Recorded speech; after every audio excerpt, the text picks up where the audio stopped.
नमस्कार सुधीजनों। आज मैं आपसे एक विशेष गंभीर विषय पे बातचीत करने के लिए मुखातिब हुआ हूं। अभी हाल में ही रामनवमी के जुलूस पे तकरीबन 8 राज्यों के अंदर पथराव किए गए, चाकूबाजी की गई और यहां तक कि पुलिस एसएसपी के ऊपर गोली भी चलाई गई। इसमें ख्याल करने वाली बात यह है कि रामनवमी के जुलूस पर कोई हिंदू पथराव नहीं करेगा, चाकूबाजी नहीं करेगा और साथ ही वो गोली नहीं चलाएगा किसी के ऊपर। जाहिर सी बात है कि इस रामनवमी के जुलूस से जिन लोगों को परेशानी है, ये कृत्य उन्हीं लोगों के द्वारा किए गए हैं देश के अंदर। लेकिन ये प्रवृत्ति आखिरकार क्यों देश के अंदर एक विशेष वर्ग के अंतर्गत ही दिखाई दे रहा है, इसको आज की तारीख में समझना जरूरी है और साथ ही इसका समाधान भी खोज के निकालना बहुत जरूरी है। आइए इस विषय के तफसील में चले। मैं तथ्यों के आधार पर और अपने विवेक के अनुसार आपको समझाने का प्रयास करूंगा कि क्या यह जो कुछ पूरे देश में दिखाई दे रहा है वह आकस्मिक घटनाएं हैं, परिस्थिति जन्य उत्पन्न घटनाएं हैं या सोची समझी साजिश के तहत किए गए कृत्य हैं। और अगर आप यह समझ रहे हैं कि यह मात्र इधर कुछ एक वर्षों का ट्रेंड है तो क्षमा चाहेंगे, यह आपकी बहुत बड़ी गलतफहमी होगी। इसके पहले कि मैं इस रामनवमी जुलूस के उपद्रव के संदर्भ में और विस्तार से आपको ले जाऊं, आइए मैं उस वक्त आपको ले चलता हूं जहां से देश के अंदर एक अलग राज्य में एक विशेष धर्म के लोगों के रहने के लिए व्यवस्था की गई। ब्रिटिश पार्लियामेंट के अंतर्गत एक एक्ट पारित किया गया। उस एक्ट का नाम था इंडियन इंडिपेंडेंट एक्ट 1947। फिर से दोहराता हूं, इंडियन इंडिपेंडेंट 1947। क्षमा कीजिएगा, यह शब्द जो अर्थ ध्वनित करता है उस ध्वनित अर्थ से इस एक्ट का परिणाम बिल्कुल अलग है। एक्ट करता है कि भारतवर्ष के आजादी का एक्ट है 1947 का ये, लेकिन मैं इसे देश के बंटवारे का एक्ट मानता हूं और मेरा यह मानना है कि इसका नाम होना चाहिए था इंडिया डिवाइडेड एक्ट 1947। इस एक्ट के अंतर्गत हुआ क्या, 2 राष्ट्रों का जन्म हुआ। एक राष्ट्र वो राष्ट्र जिस राष्ट्र के अंदर सभी धर्मावलंबी रहने की संविधान के अंतर्गत इजाजत पाते हैं, और एक दूसरा देश जो सिर्फ एक धर्म विशेष के लोगों के रहने के लिए इजाजत देता है।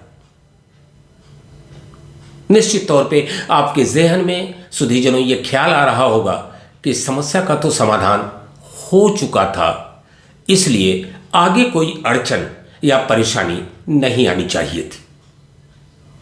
लेकिन ऐसा दुर्भाग्य से हुआ नहीं। देश आजाद 1947 में हुआ, या दूसरे शब्दों में देश का बंटवारा 1947 में हुआ, और 1948 में ही कबायलियों के मदद से पाकिस्तान ने कश्मीर पे चढ़ाई कर दी। उसे ऐसा लगता था कि हमें बहुत कुछ तो मिला, लेकिन सब कुछ नहीं मिला जो हम चाहते थे, और उसकी परिणति थी 1948 का पाकिस्तान का कबायलियों के द्वारा मिलकर कश्मीर पे किया जाने वाला अटैक। खैर, भारतवर्ष ने इस दावेदारी को खारिज किया, लेकिन समस्या उनके नजरिए से बनी रही। और फिर क्या हुआ, इसे ख्याल कीजिए। 1965 में पाकिस्तान ने हमला किया। उस समय हमारे प्राइम मिनिस्टर श्री लाल बहादुर शास्त्री जी हुआ करते थे। सफलता नहीं मिली, मुंह की खानी पड़ी पाकिस्तान को, और ताशकंद समझौते के अंतर्गत लाहौर तक की जीती हुई जमीन भारतवर्ष ने वापस ही नहीं की। अपने एक बहुत लोकप्रिय नेता प्रधानमंत्री श्री लाल बहादुर शास्त्री को हमेशा के लिए खो दिया। लेकिन यह दुस्साहस 1965 तक ही नहीं रुका। 1971 में भी एक लड़ाई हुई। यह अलग बात है कि वो लड़ाई भारतवर्ष और पाकिस्तान के बीच डायरेक्ट नहीं थी। झगड़ा पूर्वी पाकिस्तान और पश्चिमी पाकिस्तान का था। भारत से पूर्वी पाकिस्तान ने मदद मांगी और एक बार पाकिस्तान का विभाजन हो गया। अब दो राष्ट्र बन गए, बांग्लादेश और पाकिस्तान। बात तो यहां भी नहीं समाप्त हुई। 1971 के बाद पाकिस्तान को यह बात अच्छी तरह समझ में आ गई कि हम कोई डायरेक्ट एक्शन करके, भले जिन्ना के डायरेक्ट एक्शन से पाकिस्तान की उपलब्धि उन्हें हुई हो, लेकिन उनके किसी डायरेक्ट एक्शन से कश्मीर की उपलब्धि उनको होने वाली नहीं थी। लिहाजा उन्होंने अपना ट्रैक बदला। अब यहीं से बात को थोड़ा ध्यानपूर्वक समझते चलिएगा मित्रों। 1971 के बाद पाकिस्तान ने डायरेक्ट भारतवर्ष से युद्ध के बजाय गुरिल्ला वार की नीति अपनाई। गुरिल्ला वार, मारो भाग जाओ, अचानक अटैक करो, गायब हो जाओ। यानी हम टुकड़ों में हिंदुस्तान को तकलीफ देने की राह पे निकल पड़े पाकिस्तान। और तब से कश्मीर के अंदर, पूरे देश के अंदर आतंकवादी घटनाओं की बाढ़ आ गई। यह पाकिस्तान का ट्रेंड था। और इसमें ऐसा नहीं कि सिर्फ पाकिस्तान ही इस मुहिम में लगा हुआ था, कश्मीर के अंदर के अलगाववादी संगठन भी पाकिस्तान का साथ दे रहे थे। एक दुस्साहस और हुआ 1999 में। यह अलग बात है कि इंडिया गवर्नमेंट या इंडियन आर्मी उसको युद्ध की संज्ञा नहीं देती, उसे मात्र एक ऑपरेशन मानती है, जिसके अंतर्गत कारगिल को घुसपैठियों से खाली कराया गया। लेकिन यह ट्रेंड लगातार देश के अंदर बड़ी तेजी से अपने पांव पसारने लगे। अब यहीं से उस मानसिकता की बात मैं करूंगा जिसके आज कुछ स्वरूप दिखाई दे रहे हैं। ख्याल कीजिएगा मित्रों, पूरे कश्मीर में उस समय ट्रेंड था तिरंगे झंडे को जलाओ, मस्जिद में नमाज के बाद पूरी भीड़ को उकसाओ, और मस्जिद से बाहर निकलने के बाद पथराव करो हिंदू बाहुल्य सेक्टर पे, सेना के ऊपर। अगर सेना कोई ऑपरेशन करती है आतंकवादियों के खिलाफ, तो पत्थर चलाओ सेना के जवानों पे। विषय को और विस्तार में ले जाने के पहले मैं एक छोटा सा दृश्य आपको दिखाता हूं। 1989 में वाराणसी में एक दंगा हुआ। जी हां सुधीजनों, मैं वाराणसी का रहने वाला हूं और मैंने वो दौर वाराणसी में देखा था। आप विश्वास नहीं करेंगे, उस समय उस उम्र में वाराणसी के कुछ इलाके, मदनपुरा, लल्लापुरा, अघोषित रूप से ऐसा लगते थे कि यहां हिंदू जाने से डरता था। जाहिर सी बात है, इसका उत्तर है वह मुस्लिम बाहुल्य इलाका था। कोई ऐसा सरस्वती पूजन का कोई भी ऐसा त्योहार नहीं होता था जो वाराणसी के अंदर सकुशल संपन्न हो जाए। और खास करके मुस्लिम बाहुल्य इलाकों से तो हिंदुओं का कोई त्योहार सकुशल संपन्न होने की उस वक्त आशा तक नहीं थी। 1989 का वो दंगा आज भी आंखों के सामने घूमता है। सरस्वती पूजा के अंतर्गत एक हिंसक भीड़ ने हमला किया। एक नवयुवक जो सरस्वती प्रतिमा के करीब बैठा था, वो सरस्वती प्रतिमा से लिपट गया और उसको खींचकर गलियों में लेके चले गए। ये आज तक उसका परिवार उसकी लाश ढूंढ नहीं पाया काशी में, और आज तक सुधीजनों, प्रशासन उस लड़के को बरामद नहीं कर पाया।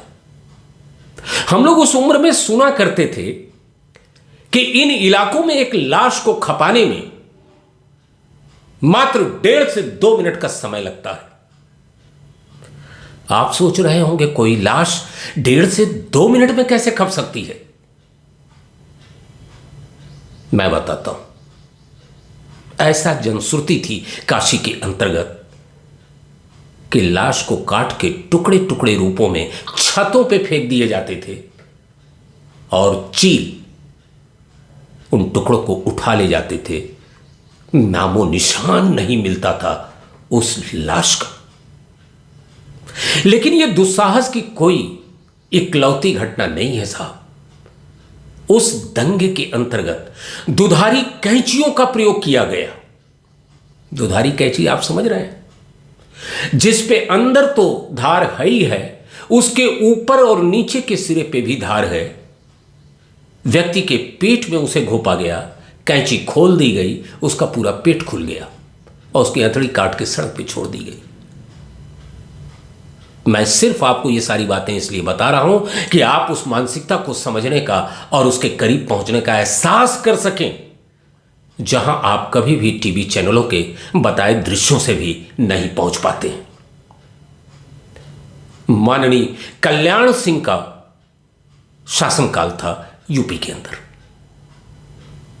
और तभी एक ऐसी घटना हुई जिसने पूरे काशी और प्रशासन का मिजाज बदल दिया।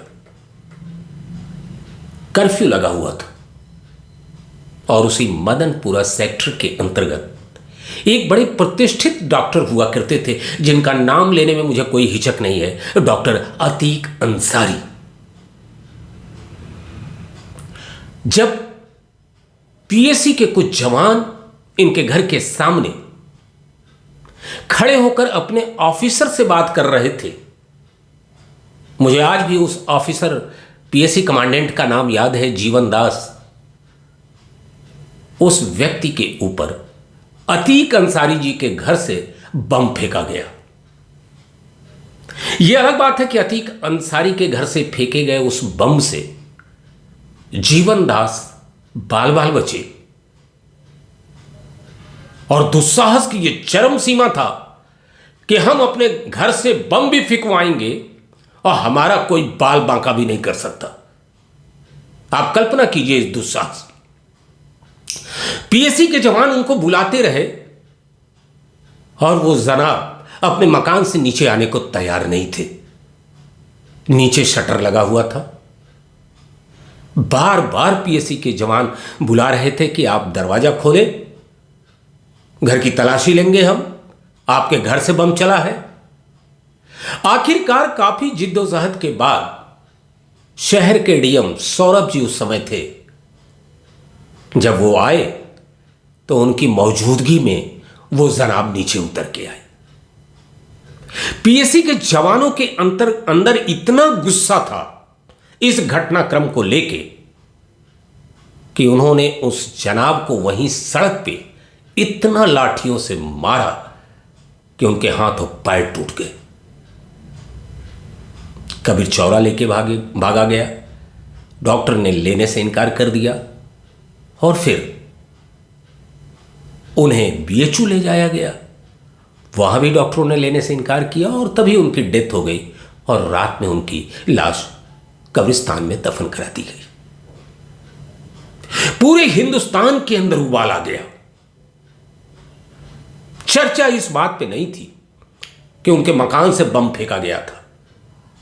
सिर्फ चर्चा इस बात की थी, अतीक अंसारी साहब को मारा किस लिए गया?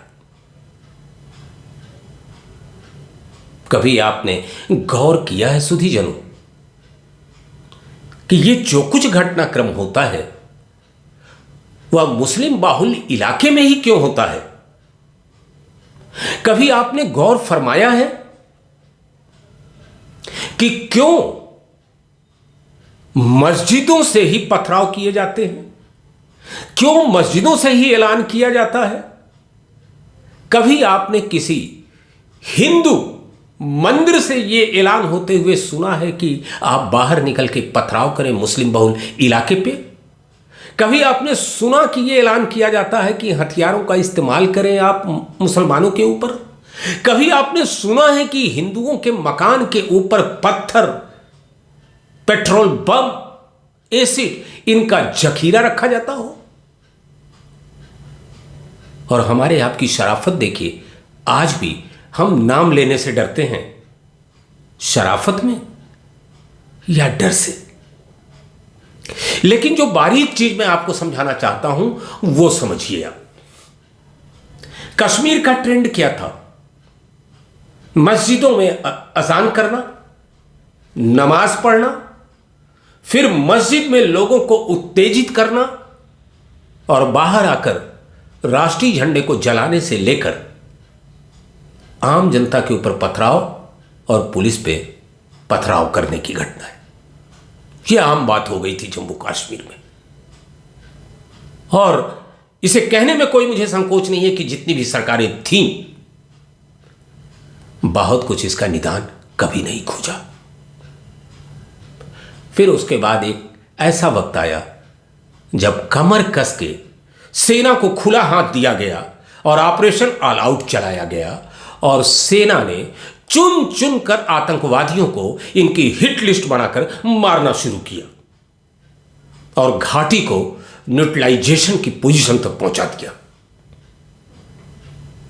लेकिन सवाल यह कि मकसद तो अभी अधूरा था इनका, और यह बीमारी कश्मीर से निकलकर अब देश के विभिन्न राज्यों में फैलने लगी।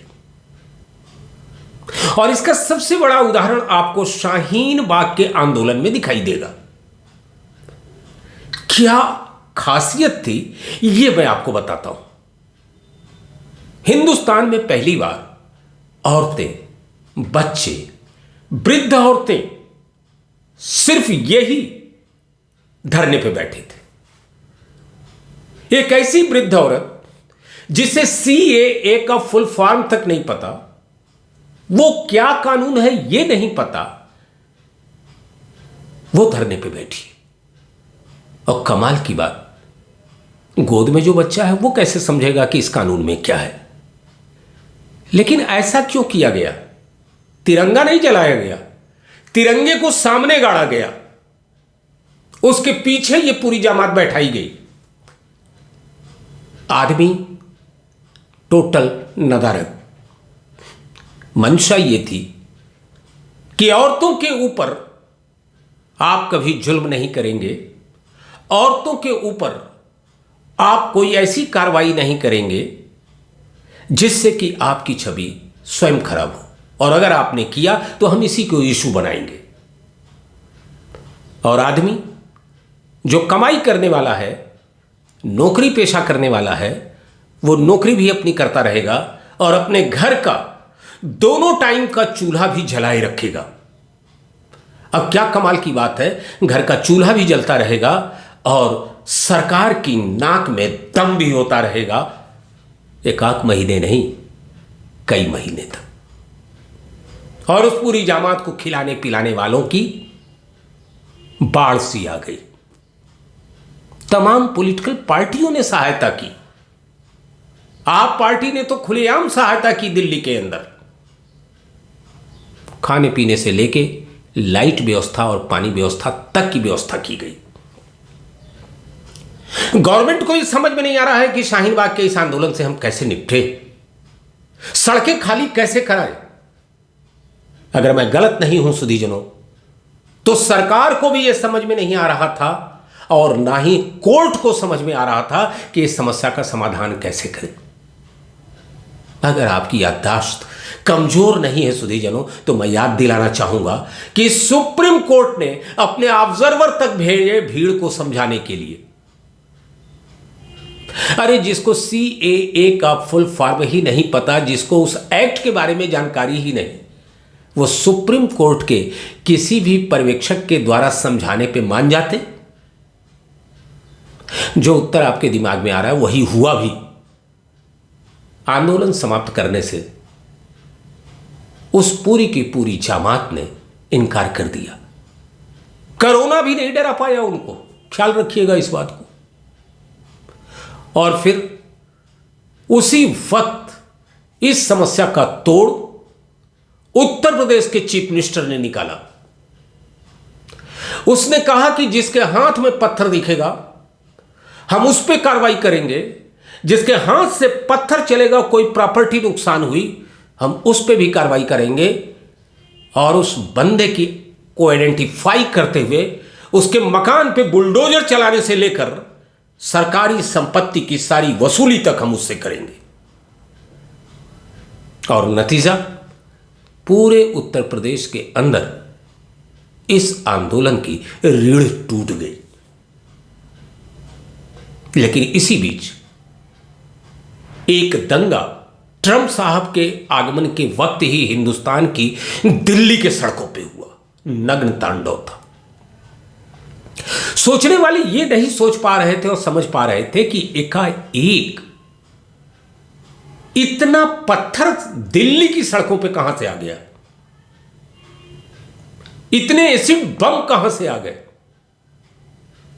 और क्रूरता की सीमा लांघ जाने वाली घटनाएं कैसे दिल्ली में हुई। अंकित शर्मा को याद करें, 400 की रिपोर्ट है, उसके शरीर पे चाकू से वार किए गए थे। और इसके पीछे का मानसिकता देखिए, हम सब कुछ करेंगे, यहीं हिंदुस्तान में रहेंगे और यहां की सरकार, यहां की सुप्रीम कोर्ट और यहां का कानून हमारा कुछ नहीं कर सकता। और जब तक इस धारणा को तोड़ा नहीं जाएगा तब तक यह नकेल लगने वाली नहीं है।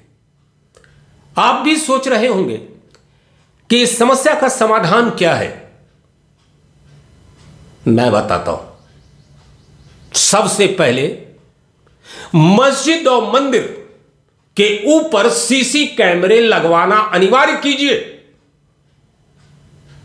उत्तर प्रदेश के अंदर माध्यमिक शिक्षा बोर्ड की परीक्षा होगी और सरकार के आदेश से प्रत्येक विद्यालय को जहां परीक्षा संचालित हो रही है सीसी कैमरे लगवाना अनिवार्य है।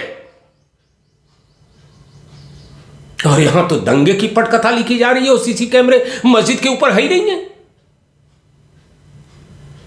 मंदिर के ऊपर आप सीसी कैमरे लगवाइए, अगर कोई भी व्यक्ति इनकार कर दे तो फिर आपके लिए सोचने का विषय हो जाएगा। लेकिन अब आवश्यकता आ गई है कि प्रत्येक मस्जिद के ऊपर और प्रत्येक मंदिर के ऊपर ही नहीं, अंदर भी सीसी कैमरे लगने चाहिए।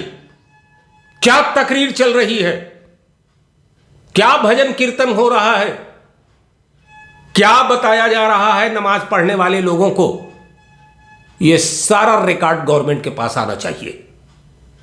किसी को इस पे आपत्ति नहीं होना चाहिए। और दूसरा, जिस भी रास्ते से कोई जुलूस गुजरने वाला है, चाहे वो हिंदू बाहुल्य सेक्टर से मुसलमानों की मुहर्रम का जुलूस हो, चाहे मुस्लिम बाहुल्य सेक्टर से हिंदुओं की रामनवमी का जुलूस हो, जुलूस गुजरने के आधा घंटा पहले पूरे इलाके पे ड्रोन से निगरानी की जाए, फोटोग्राफी की जाए और चिन्हित किया जाए कि किन किन मकानों की छतों के ऊपर पत्थरों का जमावड़ा है, पेट्रोल पंप का जमावड़ा है, पेट्रोल बम जमा किए गए हैं, एसिड का जखीरा रखा गया है। और जिसके घर से यह बरामद हो जाए उस घर के मुखिया को बख्शा न जाए, सख्त से सख्त कार्रवाई की जाए।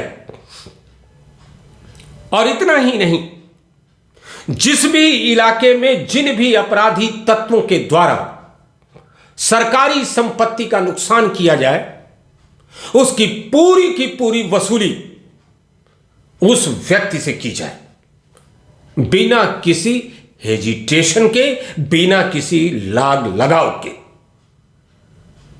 एक और चीज कहना चाहूंगा, अगर 20 वर्षों से पत्थरबाजी की घटनाएं चल रही हैं तो कुछ चीजें बड़ी विचारणीय हैं। ये इतने प्रशिक्षित पत्थर चलाने वाले लोग कहां से आ रहे हैं? और सिर्फ एक ही धर्म विशेष के लोग पत्थर चलाते हैं। कभी हिंदू बाहुल्य सेक्टर में मुस्लिमों के किसी त्योहार के ऊपर पत्थर चलते मैंने आज तक नहीं देखा। इसलिए अब वक्त आ गया है कि पत्थर चलाने वाली घटना के अंतर्गत पत्थर को भी हथियार में शामिल किया जाए और आर्म्स एक्ट के अंतर्गत जो कानून बनाए गए हैं उसके इस्तेमाल के वही एक्ट लागू किया जाए पत्थर चलाने के ऊपर। क्या पत्थर से जान नहीं जा सकती?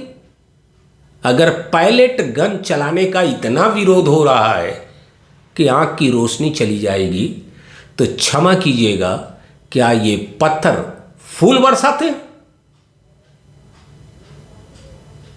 बहुत डिटेल में इसलिए मैं नहीं जाऊंगा कि फिर चोट हो जाएगी बहुत गहरी। जिन लोगों ने अपनों को नहीं छोड़ा, जिन्होंने शाह हुसैन का सर करबला में उतार दिया, वो दूसरों को क्या छोड़ेंगे? आज पूरे विश्व में कहीं पे भी बहुधर्म विशेष के लोगों को रहने वाला अगर कोई खूबसूरत स्थान है, मैं पूरी दुनिया की बात कर रहा हूं, तो वो एकमात्र हिंदुस्तान है। और हिंदुस्तान के अंदर लॉ एंड ऑर्डर तब तक बेहतर नहीं हो सकती जब तक सबको एक समान दृष्टि से न देखा जाए और जब तक वोट बैंक की सीमा से बाहर निकलकर, तुष्टीकरण की सीमा से बाहर निकलकर अपराधियों को अपराधियों की तरह निपटा जाए और उनको दंड दिया जाए और पूरी सख्ती के साथ। और जब मैं ये बात कह रहा हूं तो मैं फिर उसी 1989 के उस दंगे के ऊपर जाऊंगा कि वाराणसी में जब वो दंगा हुआ था और इतनी घटनाएं हुई थीं, तो साथियों बहुत से लोगों को ये पता नहीं होगा कि वाराणसी में हुआ क्या। फिर आपको जान के रूह कांप जाएगी कि वाराणसी के जिन गलियों में पुलिस जाने से डरती थी, मैं गलियों की बात कर रहा हूं, कल्याण सिंह के रिजिम में सर्च लाइटें लगाकर उन गलियों से उन गुंडों और आतंकवादियों को खींचा गया जिन्होंने इस तरह के कार्य करने का दुस्साहस किया गया था, और उनकी इस कदर पिटाई की गई, इस कदर उनको सबक सिखाया गया कि फिर 92 के बाद आज तक 2022 तक वाराणसी में फिर कोई दंगा नहीं हुआ। और वही अब दूसरा रूप मैं देख रहा हूं योगी आदित्यनाथ के रिजिम में कि जिस तरह से सख्ती से इन्होंने निपटा है, आने वाले वक्त में यहां कोई इस तरह के कार्य को करने की दुस्साहस दोबारा नहीं करेगा। मैं सिर्फ इतना कहना चाहता हूं, अमन चैन से रहने के लिए किसी जिद्दोजहद की आवश्यकता नहीं है। प्यार और मोहब्बत से रहने के लिए किसी जिद्दोजहद की आवश्यकता नहीं है। लेकिन हम ही रहेंगे, दूसरा नहीं रहेगा, तो यह अब नहीं चलेगा। गवर्नमेंट को शठम साठे समाचरित की स्थिति में जिस भाषा में वो समझें, उस भाषा में समझाने की जरूरत है। आज सिर्फ इस विषय पे इतना ही, तो इजाजत दें डॉक्टर अरविंद कुमार सिंह जी को। फिर मिलेंगे किसी नए विषय पे किसी और वक्त।